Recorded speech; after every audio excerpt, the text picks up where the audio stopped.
I think nowadays music is probably one of the easiest means to lose your moral sense. Music is audio pornography today. That's what it is. It's explicit, it's shameless, it's vulgar, it takes your sense of humanity away from you, it makes you look at women as objects, worse than animals. Just as, and these people are talking about women like they're talking about, an animal, really.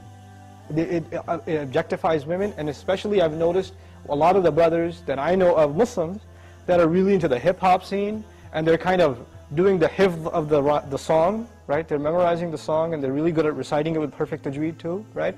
And so they do that, and it's just horrible language, horrible, horrific language. The only simple response I have to that, if you have any regard for the Book of Allah, that you really think it's from Allah, بِئْسَ الِاسْمُ الْفُسُوقُ بَعْدَ الْإِيمَانِ. Even the name, the mention, the word for something bad is terrible once you have faith. Even the mention of something terrible is horrible for you, it's harmful for you after you have faith. You have to have a clean tongue. You have to say what قُلْ لِعِبَادِي يَقُولْ الَّتِي هِيَ أَحْسَنُ. Tell my slaves to say that which is the best. Say what is the best. Say good things from your mouth. So this is the first thing. When you say horrible things, and you say things that are in direct contradiction to the moral gauge Allah gifted us with, then obviously you're deviating from your natural fitrah, your predisposition to turn to Allah. And when you constantly listen to garbage like that, then you get deviated. And you don't find pleasure except in disobedience to Allah, and that's a sign of a sick heart. So one has to distance themselves from this. This is the first step. And I'll tell you, this is my personal measure, this is not a fatwa, it's my personal analysis, you don't have to take it. But if a person finds listening to the Qur'an annoying, after they've been listening to hip-hop and this and that for a long time, and as soon as somebody puts the Qur'an on in the car, you know what they say? Oh man, turn that off, man, I don't want to, I just want to talk.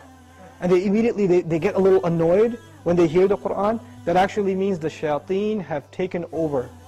And they're constantly making waswas out of this person. Because what do the shayateen hate the most? They hate the Qur'an. They hate the word of Allah. They flee, it hurts them. So you know what they do? Because this person has let the shayateen, the devils, into his heart, they start pinching at his heart when he hears Qur'an, and he says, I don't want to hear this. Right? It's like surgery, it's like pulling a tooth for this person. This happens. When you try to give this person a reminder from Allah's word, they get annoyed by it, like agitated, like an allergic reaction. Why? Because they've let the shayateen in. To let them out, the first thing you got to do is stop supplying them with fuel. This is fuel. This useless wasting of time, this is fuel for shaitan. They love that you waste your time. They love it. Because the one asset, the one piece of wealth Allah gave every human being is time.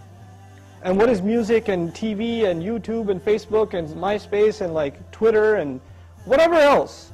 If you're spending hours and hours and hours on this stuff, what is it except destroying your time? It's taking that one asset away from you. Shaitan would love nothing more. May Allah subhanahu wa ta'ala give you the strength to get away from these temptations. My advice that I keep going over, I can't get enough of giving this advice, find better friends. Find company that is not into these things and try to spend more time with them, and inshallah you'll wean yourself off of these habits. Bi-idhnillah.